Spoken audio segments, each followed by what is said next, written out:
الحمد للہ رب العالمین والعاقبۃ للمتقین والصلاة والسلام علی سید الانبیاء والمرسلین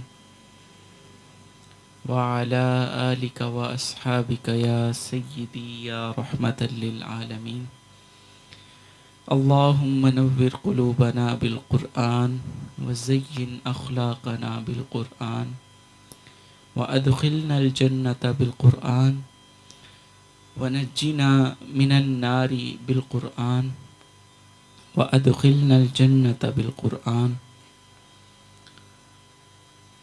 بسم اللہ الرحمن الرحیم. یا ایہا الناس اعبدوا ربکم الذی خلقکم والذین من قبلکم لعلکم تتقون.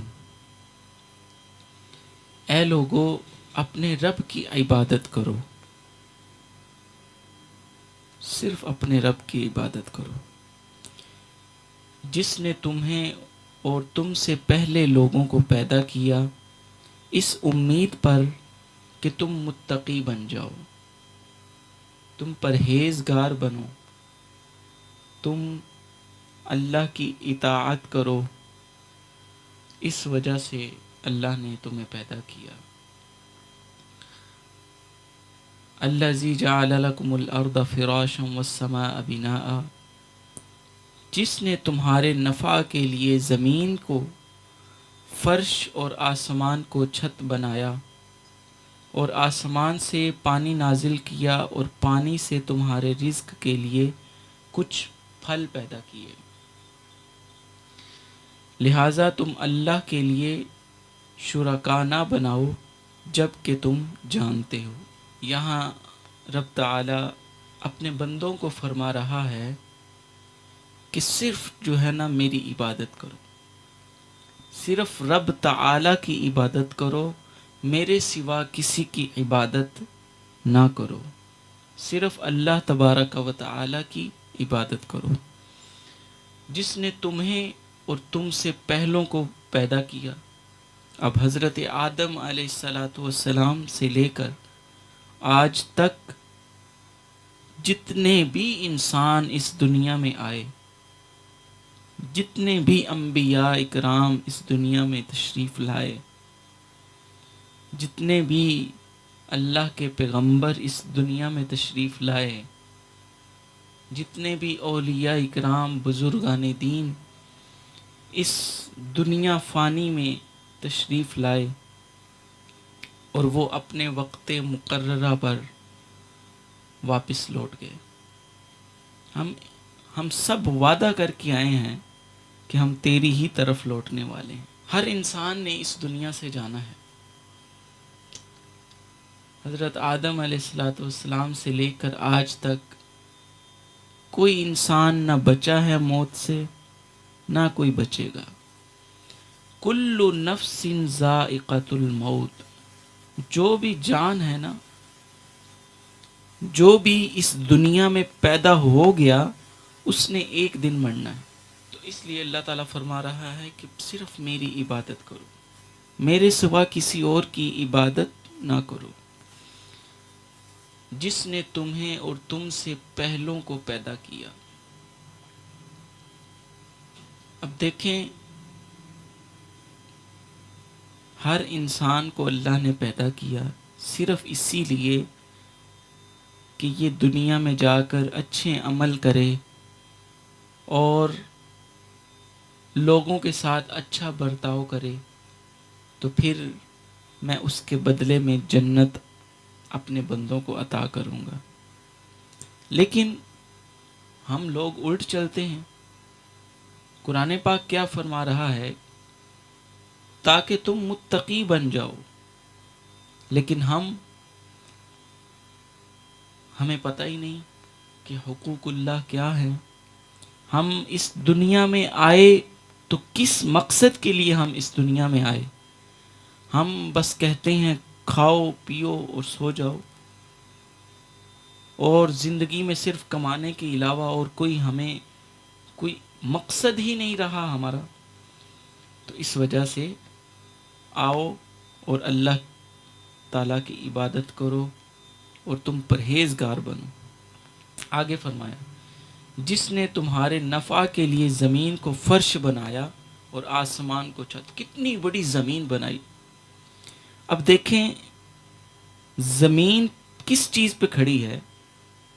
اس کے نیچے تو پانی ہے، اس کے نیچے تو اور معدنیات ہیں، لیکن یہ زمین کھڑی تو کھڑی کس چیز پہ ہے؟ ہمارا وزن اور اس زمین کا اتنا وزن ہے، اور وہ کس چیز پہ کھڑی ہے؟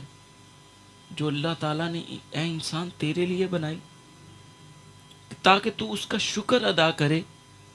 ہمیں لیٹنے کے لیے، ہمیں بیٹھنے کے لیے، ہمیں چلنے کے لیے اتنی پیاری خوبصورت اور خوبصورت ماحول والی ہمیں زمین عطا فرمائی، اور پھر ہمارے لیے ایک نیلا آسمان بنایا، چھت نما آسمان بنایا۔ کتنا بڑا آسمان ہے! یہ اللہ تعالیٰ کی قدرت ہے، یہ ہمارے لیے نشانیاں ہیں۔ ہم اس میں غور و فکر کریں کہ یہ اتنی چیزیں، اتنی جو ہیں، اتنا بڑا آسمان، اتنی بڑی زمین جو ہے، یہ پیدا کی ہے اللہ نے۔ ایک رب ہے تو یہ بنائی نا۔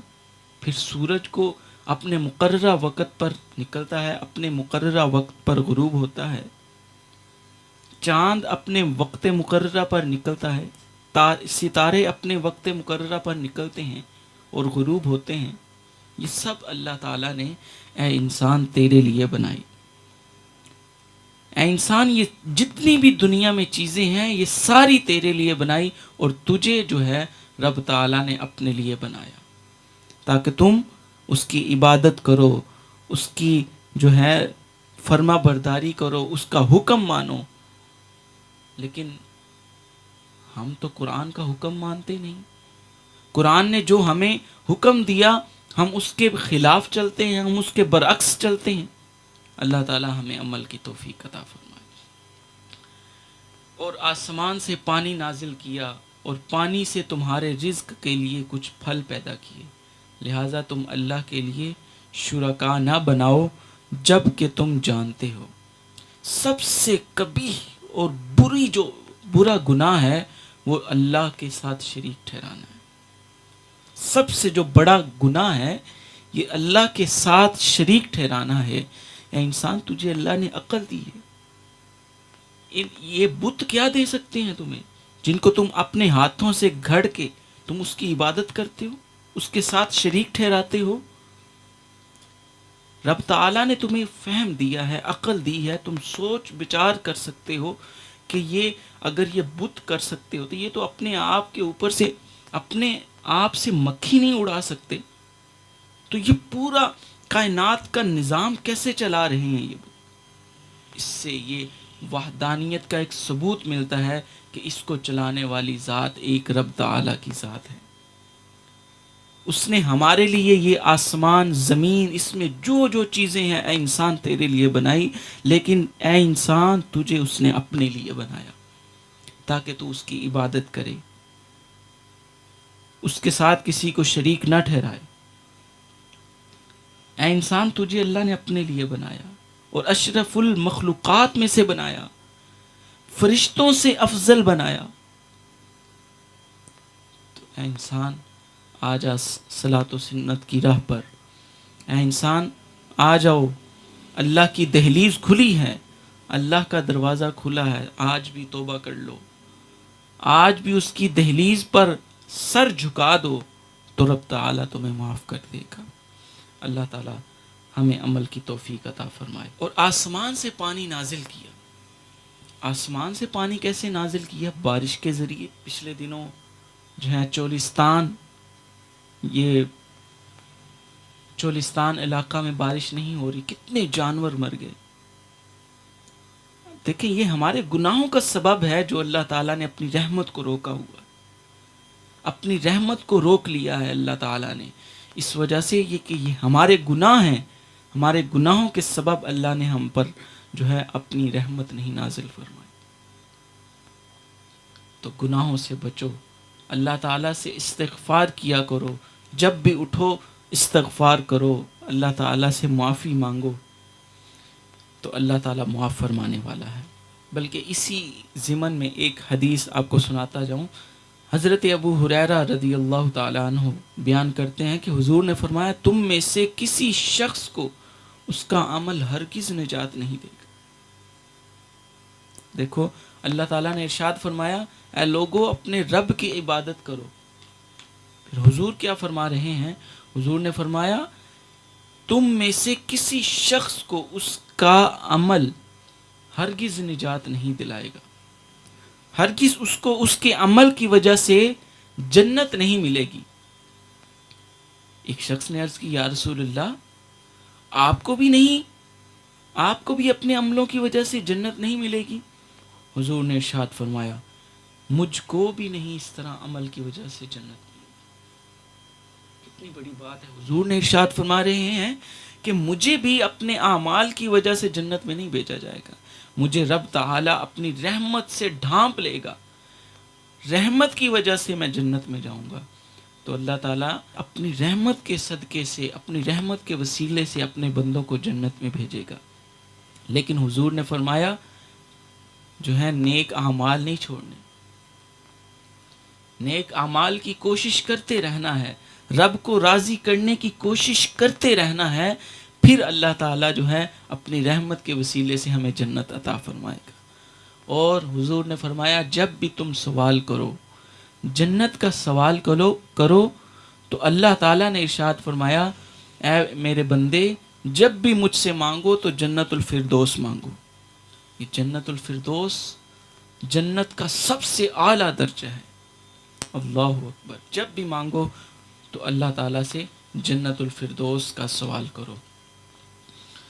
آگے ارشاد فرمایا اور اگر تم کو اس کتاب میں شک ہے جس کو ہم نے اپنے محبوب بندے پر نازل کیا ہے تو اس کی مانند کوئی اور صورت لے آؤ اور اللہ کے سوا اپنے مددگاروں کو بھی بلا لو اگر تم سچے ہو۔ یہ خطاب ہے، یہ کفار کو خطاب ہے، منافقین کو خطاب ہے، جنہوں نے اتنے بڑے ادارے بنائے ہیں، اتنی بڑی یونیورسٹیاں بنائی ہیں، کالجز بنائے ہیں، یہ ان کو خطاب ہو رہا ہے۔ اگر تم اس کتاب میں شک کرتے ہو نا تو پھر اس جیسی کوئی ایک صورت بنا دو، اگر ایک صورت نہیں بنا سکتے تو ایک آیت ہی بنا کے دکھا دو، اور اکیلے نہ بناؤ، تم اپنے سب جو ہیں اپنے مددگاروں کو لے آؤ، اکٹھا کر لو۔ یہ رب تعالیٰ اعلان کر رہا ہے، ان کو اعلانیہ فرما رہا ہے کہ اگر تم اس میں شک کرتے ہو، اس کتاب میں شک کرتے ہو تو اپنے مددگاروں کو لے آؤ، اپنے سب معبودوں کو لے آؤ، تو اس جیسی ایک صورت بنا کے دکھاؤ۔ اگر ایک صورت نہیں تو ایک آیت ہی بنا کر دکھا دو۔ تو پھر آگے کیا فرمایا؟ سو اگر تم نہ کر سکے اور تم ہرگز نہ کر سکو، پہلے فرمایا سوالیہ نشان ہے نا، سو اگر تم نہ کر سکے، شک کی گنجائش تھی، پھر آگے اللہ تعالیٰ نے تاکیداً فرما دیا اور تم ہرگز نہ کر سکو گے، اس جیسی ایک آیت بھی نہیں لا سکتے۔ اللہ تعالیٰ فرما رہا ہے اے کفار تم اس جیسی ایک آیت بھی نہیں لا سکتے۔ اتنے بڑے ادارے ہیں، اور آج ہمارے مسلمان بھی اتنے پیسے خرچ کر کے ان کے اداروں میں پڑھنے جاتے ہیں کہ ان کا ادارے کا نام ہے، ان کی ویلیو ہے، ان کی پڑھائی کا معیار بہت زیادہ ہے، تو پھر انہی کو اللہ تعالیٰ فرما رہا ہے، اعلان فرما رہا ہے کہ اگر تم شک کرتے ہو تو اس جیسی کوئی صورت بنا دو، اور سو اگر تم نہ کر سکے اور تم ہرگز نہیں کر سکتے، تم ہرگز نہیں اس جیسی آیت، اس جیسی صورت، اس جیسی کتاب بنا سکتے۔ اللہ اکبر۔ تو اس آگ سے بچو جس کا ایندھن آدمی اور پتھر ہوں گے، جس کو کافروں کے لیے تیار کیا گیا ہے۔ اور جب کوئی ان لوگ کفار جو ہیں اگر یہ کوشش کریں اور کوشش کر کے ان سے بننی تو یہ ایک صورت بھی نہیں، ایک آیت بھی نہیں، اور جب یہ نہ بنا سکے نا تو پھر اللہ تعالیٰ نے ان کو عذاب کی وعید سنائی. تو اس آگ سے بچو جس کا ایندھن آدمی اور پتھر ہوں گے، جس کو کافروں کے لیے تیار کیا گیا. اللہ اکبر. اس کتاب میں لا ریب فی، اس میں کسی شک کی گنجائش نہیں. ذالک الکتاب لا ریب فی. اللہ تعالیٰ نے قرآن پاک شروع ہوتے ہی فرما دیا الف لام میم ذالک الکتاب لا ریب فی. اس کتاب میں کسی شک کی گنجائش نہیں ہے، کسی بھی شک کی گنجائش نہیں. آگے ارشاد فرمایا اور جو لوگ ایمان لائے اور انہوں نے نیک عمل کیے ان کو یہ بشارت دے دیجئے کہ ان کے لیے ایسے باغات ہیں جن کے نیچے دریا بہہ رہے ہیں. جب بھی ان کو ان باغات میں سے کوئی پھل کھانے کے لیے دیا جائے گا تو وہ کہیں گے کہ یہ وہی ہے جو ہم کو پہلے دیا گیا تھا، اور ان کو صورتاً ملتے جلتے پھل دیے جائیں گے، اور ان کے لیے ان باغات میں پاکیزہ ازواج ہوں گی اور وہ ان باغات میں ہمیشہ رہیں گے. اے مسلمانوں، اے اللہ کے پیارے بندوں، کتنی پیاری جگہ ہے وہ، کتنی پیاری جنت اللہ نے تمہارے لیے تیار کی ہوگی. کبھی غرور مت کرنا، نیک عمل کرو. دیکھو اللہ تعالیٰ فرما رہا ہے اور جو لوگ ایمان لائے اور انہوں نے نیک اعمال کیے، نیک عمل کیے. اور نیک عمل کر کے نا جتایا نہ کرو، کسی کو حقیر مت سمجھو. ہمارے بزرگان دین تو نیک عمل کر کے پھر بھی روتے تھے، پتہ نہیں کہ ہمارا قبول ہوا ہے یا نہیں. یہ تو سچ بات ہے، پتہ نہیں قبول ہے یا نہیں. ایک شخص طواف کر رہا ہے، اس نے کیا دیکھا کہ حتیم کے اندر ایک شخص زار و قطار رو رہا ہے، زار و قطار رو رہا ہے، اور اپنا سر پتھر پہ مار مار کے رب سے گڑ گڑا رہا ہے، اور اوپر چادر انڈھیلے ہوئے ہے کہ رب تعالیٰ اے میرے مالک مجھے معاف کر دے، اے میرے مالک مجھے معاف کر دے، اے میرے مالک مجھے معاف کر دے. کیا اتنا بڑا جرم ہو گیا کہ یہ شخص حتیم کے اندر، حتیم یہ کعبے کا حصہ ہے کہ کسی دور میں یہ تعمیر کی وجہ سے رہ گیا.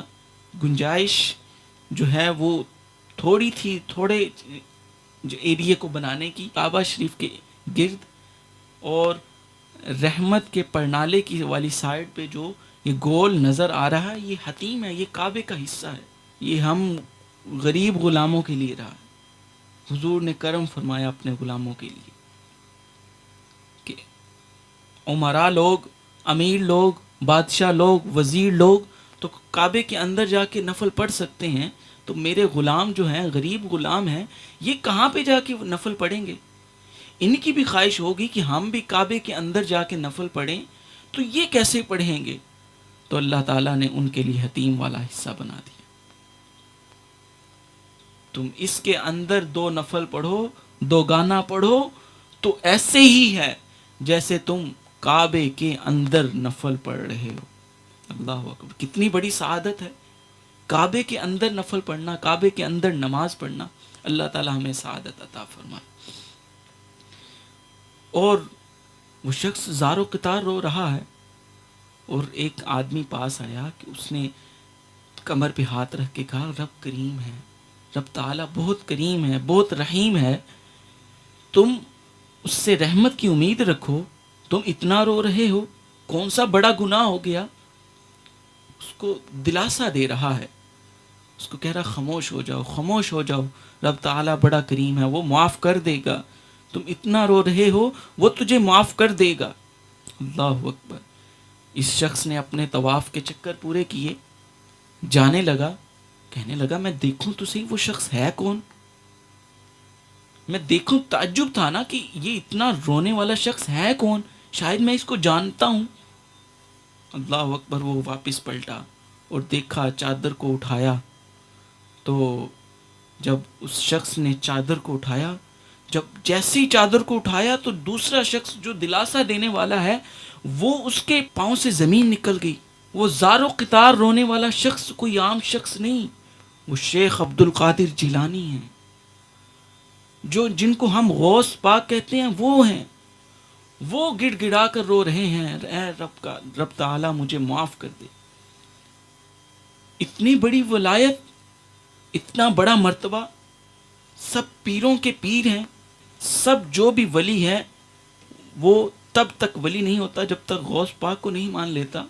اتنے بڑے ولی اور غوث ابدال قطب بنانے والے جو ہیں وہ خود رو رہے ہیں. حتیم کے پاس پتھر کے ساتھ سر کو مار مار کے زاروں کتار رو رہے ہیں کہ رب تعالیٰ تو مجھے معاف کر دے، مجھے بخش دے. اللہ تعالیٰ ہمیں بھی جو ہے بغیر حساب کتاب کے جنت عطا فرمائے، مغفرت فرمائے ہماری. اگر اعمال نامہ کھل گیا نا تو پھر بہت حساب کتاب دینے پڑیں گے، ایک ایک پائی کا حساب دینا پڑے گا. اے انسان تو نے زندگی کا یہ سانس کس جگہ، کس طرح، کس کے ساتھ دھوکے میں، کس کے ساتھ فریب میں گزارا، ہر چیز کا سوال ہوگا. ایک ایک سانس کے بارے میں، ایک ایک لمحے کے بارے میں، ایک ایک سیکنڈ کے بارے میں جو ہے وہ سوال ہوگا. تو اللہ تعالیٰ بغیر حساب کے ہماری مغفرت فرمائے. اور پھر فرمایا اے انسان تیرے لیے باغات ہیں، ان میں طرح طرح کے پھل ہیں، اور وہ جو دنیا میں پھل ہیں نا ان سے ملتے جلتے ہوں گے، لیکن ان کا ذائقہ ان پھلوں جیسا نہیں ہوگا. ان کا ذائقہ جو ہے اتنا خوشنما ہوگا، اتنا لذیذ ہوگا کہ انسان کا دل نہیں چاہے گا کہ میں اس کو کھانے سے بس کروں. اللہ اکبر. اے انسان یہ تیرے لیے بنائے، اور جو ہیں باغات میں پاکیزہ ازواج ہوں گی، اور وہ ان باغات میں ہمیشہ رہیں گی. اللہ اکبر. حضرت ابو ہریرہ رضی اللہ تعالیٰ عنہ بیان کرتے ہیں کہ حضور نے فرمایا، اللہ تعالیٰ کا ارشاد ہے میں اپنے نیک بندوں کے لیے وہ چیزیں تیار کی ہیں میں نے جس کو کسی آنکھ نے نہیں دیکھا. اے بندے تیرے لیے میں نے ایسی ایسی نعمتیں تیار کی ہیں جنت میں جو کسی آنکھ نے دیکھا نہیں اور نہ دیکھ سکتا ہے، اور نہ وہ اس طرح کی چیز اس دنیا میں آئی ہے. اگر جنت کا ایک پھل اس دنیا میں آ جائے تو وہ ختم نہ ہو، کبھی وہ کبھی ختم نہ ہو. حضور کا ارشاد ہے، حضور نماز کے اندر ہے، حضور نماز کے اندر ایک دم تھوڑا سا آگے ہوئے اور ہاتھ کو بڑھایا، ہاتھ کو بڑھا کر پھر ہاتھ کو پیچھے کر لیا. جب نماز سے فارغ ہوئے صحابہ نے عرض کی یا رسول اللہ آج ہم نے عجیب معاملہ دیکھا. کیا دیکھا میرے صحابہ؟ کہ آپ نے نماز کے اندر ہاتھ کو بلند فرمایا، تھوڑا سا آگے ہو کر بلند فرمایا، پھر آپ نے ہاتھ کو پیچھے کر لیا. اس کی کیا وجہ تھی؟ یہ کوئی نیا ایک نماز کے اندر طریقہ رائج ہوا ہے؟ تو حضور نے فرمایا اے میرے صحابہ میں نماز پڑھا رہا تھا اور میں جنت کے اندر چلا گیا، اور کیا دیکھتا ہوں وہاں انگور لٹک رہے تھے. انگور کا خوشہ جو ہے وہ لٹک رہا تھا، مجھے اتنا پیارا لگا، اتنا خوبصورت اور لذیذ لگ رہا تھا، اور میرا دل چاہ رہا تھا کہ میں اس کو توڑ لوں. میں نے اس کو توڑنے کے لیے ہاتھ بڑھایا، پھر میں نے اس کو چھوڑ دیا. عرض کی یا رسول اللہ کہ پھر کیوں چھوڑ دیا؟ پھر آپ اس کو تناول فرماتے، اس کو اتار لیتے. حضور نے فرمایا اے میرے صحابہ اگر میں اس پھل کو توڑ لیتا تو قیامت تک وہ پھل اس دنیا میں رہتا اور سارے لوگ کھا لیتے لیکن وہ ختم نہ ہوتا. اللہ اکبر. جنت کا پھل اتنا لذیذ اور اتنا پائیدار. ایک روایت میں ہے کہ اگر انسان جنت کے پھل میں سے ایک پھل توڑے گا، ابھی وہ اپنے منہ تک نہیں لے کر جائے گا کہ جہاں سے توڑا ہے وہاں پھل نیا تیار ہو جائے گا اسی طرح کو. پھر وہ کہے گا یہ تو وہی پھل ہے جو میں نے ابھی توڑا ہے. وہ حیران رہے گا. اللہ اکبر. اتنی اللہ تعالیٰ نے انسان تیرے لیے نعمتیں بنائی. اللہ کی عبادت کرو، اللہ تعالیٰ کے حکم کو مانو، اس کتاب میں جو ہے وہ اس کو مانو. حضرت ابو ہریرہ سے ہی روایت ہے، فرماتے ہیں کہ حضور نے فرمایا جو پہلا گروہ جنت میں داخل ہوگا ان کا چہرہ 14ویں رات کے چاند کی طرح ہوگا. جو جنت میں پہلا گروہ جائے گا ان کے چہرے جو ہیں 14ویں رات کا چاند جو ہے جس طرح چمکتا ہے ان کے چہرے اس طرح چمک رہے ہوں گے، اور نہ وہ اس میں تھوکیں گے، نہ ناک میں ریزش آئے گی، نہ فضلہ خارج ہوگا. ان کے برتن جنت میں سونے کے ہوں گے اور کنگھے سونے اور چاندی کے ہوں گے، اور اس میں عود کی خوشبو ہوگی. ان کا پسینہ مشک کی طرح خوشبودار ہوگا. ہر جنتی کو 2 بیویاں ملیں گی. ان کی پنڈلیوں کا مغز گوشت کے پار سے نظر آئے گا. یہ ان کے حسن کی جھلک ہے. ان کے دلوں میں اختلاف اور بغض نہیں ہوگا. سب کے دل ایک طرح کے ہوگے اور وہ صبح و شام اللہ تعالیٰ کی تسبیح کریں گے. اللہ اکبر.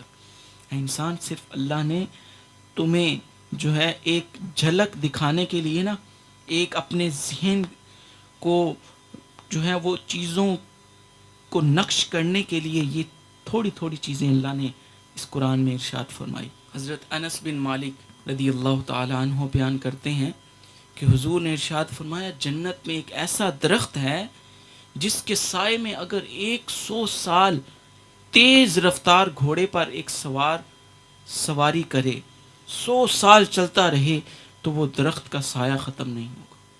تو کتنی بڑی جنت ہے. ایک درخت کی یہ شان ہے، پتہ نہیں کتنے درخت ہوں گے، لاکھوں کروڑوں کے حساب سے درخت ہوں گے. اللہ اکبر. اللہ تعالی ہمیں وہ نعمتیں عطا فرمائے جنت کی، اور جنت الفردوس میں ہمارے اعمال تو نہیں، ہمارے کرتوت تو نہیں. ہم اگر نیک عمل بھی کر لیتے ہیں تو 100 لوگوں کو ہم بتاتے ہیں. اگر ہم مسجد میں کوئی چیز لگا دیتے ہیں تو ہم لکھوا دیتے ہیں کہ شیخ صاحب نے یہ مسجد میں یہ کام کروایا، سیڑھیاں بنوائی، پتھر لگوایا، اور ہم جو ہے نام لکھوا دیتے ہیں. تو اس سے پرہیز کیا کریں. میں بڑے لوگوں کی بات نہیں کرتا، مجھ جیسے جو ہے نا، جو تھوڑی سی عبادت کرنا شروع ہو جاتے ہیں نا، باقی لوگوں کو حقیر سمجھنا ہم شروع کر دیتے ہیں کہ پتہ نہیں میں ہی صرف عبادت کرنے والا ہوں دنیا میں، اور تو کوئی عبادت کرنے والا ہی نہیں. یہ تو نماز بھی نہیں پڑھتا، میں تو نماز پڑھتا ہوں. یہ تو روزے بھی نہیں رکھتا، میں تو روزے بھی رکھتا ہوں. اللہ تعالی ہمیں اس حسد سے بچائے. اللہ تعالی ہمیں بے لوث جو ہے وہ اللہ تعالیٰ کی عبادت کرنے کی توفیق عطا فرمائے. حضرت معاذ بن جبل رضی اللہ تعالیٰ عنہ بیان کرتے ہیں حضور نے فرمایا بے شک جنت میں 100 درجات ہیں، 100 درجے ہیں جنت میں، اور ایک درجہ جو ہے اس میں فاصلہ کتنا ہے؟ زمین اور آسمان کے درمیان جتنا فاصلہ ہے اتنا فاصلہ ایک درجے کے درمیان ہوگا. اور اس طرح جنت کے 100 درجے ہیں. اللہ اکبر. کتنی بڑی جنت اللہ نے بنائی. اے انسان، تیرے لیے اللہ نے اتنی بڑی جنت بنائی. اے انسان، تو بھی اللہ کا ہو جا، رب کی عبادت کر لے، رب کے حضور جھک جا، تیرا سر سجدے میں ہو اور تیری آنکھوں میں آنسو ہوں اور رب تعالیٰ سے مغفرت کا سوال کر رہا ہو. اللہ تعالیٰ ہمیں ایسا بنا دے. اور فردوس سب سے اعلیٰ درجہ ہے. رب تعالیٰ نے فرمایا ہے کہ جب بھی مجھ سے جنت مانگو تو جنت میں سب سے اعلیٰ درجہ جنت الفردوس ہے، مجھ سے جنت الفردوس مانگو. اللہ اکبر. اور ان درجوں کے وسط میں ہے، اور اس کے اوپر رحمان کا عرش ہے، اور وہیں سے جنت کے دریا جاری ہوتے ہیں. پس جب تم اللہ تعالیٰ سے سوال کرو تو فردوس کا سوال کرو. حسن رضی اللہ تعالیٰ عنہ سے روایت ہے کہ جنتی کو ایک پیالہ دیا جائے گا.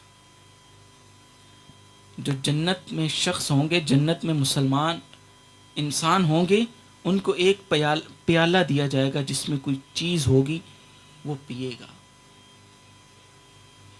اور اس پیالے کو پی کر جب فرشتے کو دے گا انسان، تو فرشتہ ایک اور پیالہ دے گا اور اسی طرح کا ہوگا.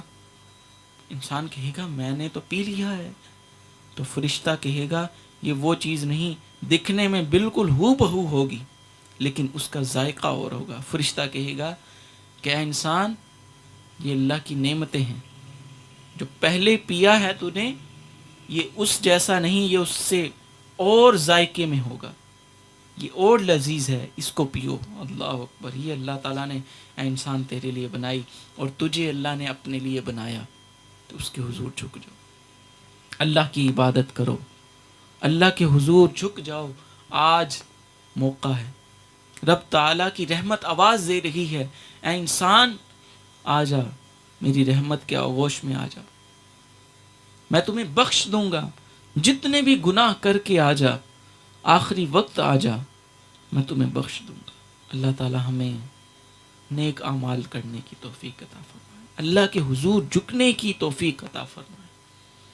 اللہ تعالیٰ ہمیں قرآن کریم فرقان حمید پر عمل کرنے کی توفیق عطا فرمائے، جو ہم نے بیان کیا اس پر عمل کرنے کی توفیق عطا فرمائے، اور اللہ تعالیٰ ہمیں ہر نیک کام کرنے کی توفیق عطا فرمائے اور ہر برے کام سے بچنے کی توفیق عطا فرمائے.